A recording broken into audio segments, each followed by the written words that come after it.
Indianapolis is a melting pot of delicious flavors and unique culinary experiences. My first stop today is Katsumi's Teaching Kitchen. Chef Mori Lemau is sharing her passion for traditional Japanese cooking and teaching others how they can replicate it at home. This is Katsumi's Teaching Kitchen. I teach people how to make Japanese dishes. This first dish we're making is called Yakisoba. Yaki is grill, soba is the noodles. What are some secrets to cooking? The whole thing with Japanese cooking is Japanese ingredients. People come here, they already know Japanese food, they love it, but they want to make it at home. I mean, who cares if you can make it here? You have to know how to make it at home. Oh my God, it's so good. It's good, it was whisper good, it's so good. Yes. So let's make a California roll. During her class, Mori teaches students about the importance of using authentic ingredients for home cooking and techniques for creating a perfect roll and making those final slices. For some reason, I thought it was going to be more complicated. It's delicious.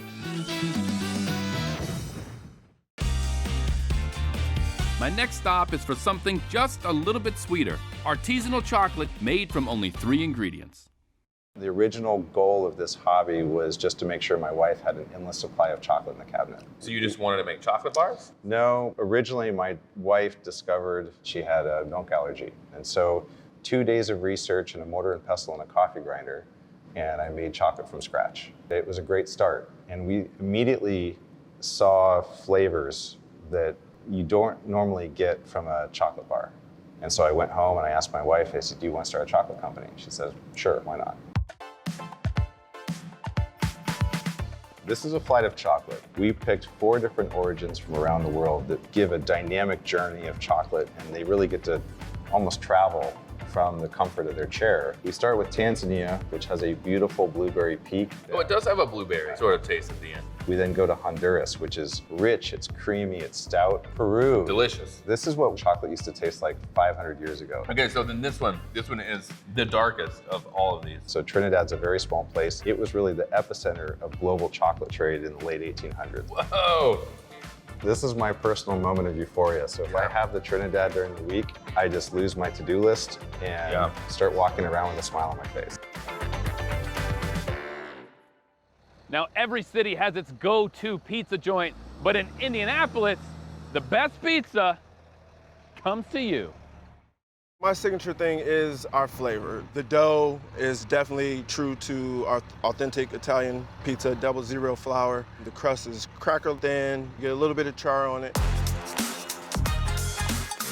So how did you get the idea for this? The name really came from my son being born on Pi Day. Definitely Probably big the out to those most guys. unique food truck I've ever seen. Yeah, I get that a lot. What do customers usually get the most of? The Figgy Piggy, by far, is our best seller. Our garlic heaven sauce, which is just the garlic, and we pure it with goat cheese, olive oil, and sea salt. Then it gets fig jam, our cheese, a little bit of bacon, a little bit of prosciutto, some mushrooms, goat cheese, and we finish it out of the oven with arugula and sea salt. It's sweet and salty, kind of hits every part of the tongue. Lawrence of Pie, when you're in Indianapolis, you gotta check out his pizza. It shouldn't be hard to find. No. It's a giant moving container pizza train.